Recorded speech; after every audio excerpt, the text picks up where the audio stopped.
X ədədi üçün P bərabərdir 2 üstəgəli x vurulsun 4 üstəgəli x vurulsun 6 üstəgəli x nöqtə vurulsun 40 üstəgəli x ifadəsini hesablayan alqoritmin blok sxemini qurun.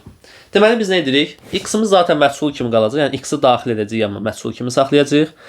Növbəti addımlara baxırıq. Buradakı bir ardıcıllıq var. 2, 4, 6 ta ki 40-a qədər. Bu nə ardıcıllığıdır? 2-dən başlayıb 40-a qədər olan cüt ədədlərdir. Ona görə biz gəlin belə edək. Əvvəlcə başladaq alqoritmi, daha sonra x-i daxil edək paraleloqram ilə. Daha sonra i-ni təyin edək. i bərabərdir 2. Daha sonra p daxil edək. P'miz hasildir deyə başına götürəcəm. Bərabərdir 1 götürəcəm ki, sonra onu vurduqda rahat olsun. Məsələn 0 götürsək, başda 0 daxil, 0-a vurduqda 0 alınır. Ona görə 1 götürürük. Növbəti olaraq şərt açıram. Şərtdə qoyuram ki, i'miz nə olmalıdır? 40-dan kiçiklərdir. Baxın 2-dir, 4-dir, 6, hamısı 40-dan kiçikdir. Və eyni zamanda 40-ın özü də var deyə, həm də bərabərdir. Deməli i 40-dan kiçik bərabər olmalıdır. Və bu şərt ödəndiyi müddətcə, yəni hə qoluna getdiyimiz müddətcə nə etməlidir? P-ni bərabər eləməlidir. Bir dəqiqə bu tərəfi açıq saxlayaq, uzayar birdən.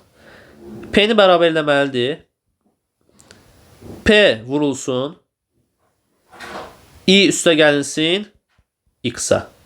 Yəni məsələn i-nin qiyməti ilk nədir? 2-dir də. 2 üstə gəl x-a vuracaq. Sonra nə etməliyik? Bunu yazdıqdan sonra i-ni də artım verməliyik.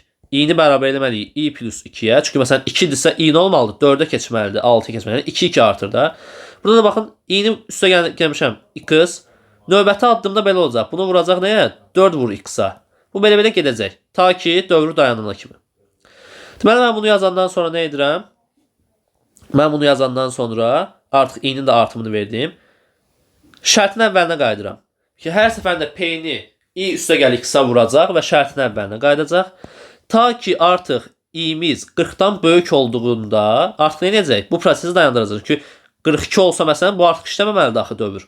42 olan dayanmalıdır. Deməli nə edəcək? Yox qoluna gələcək.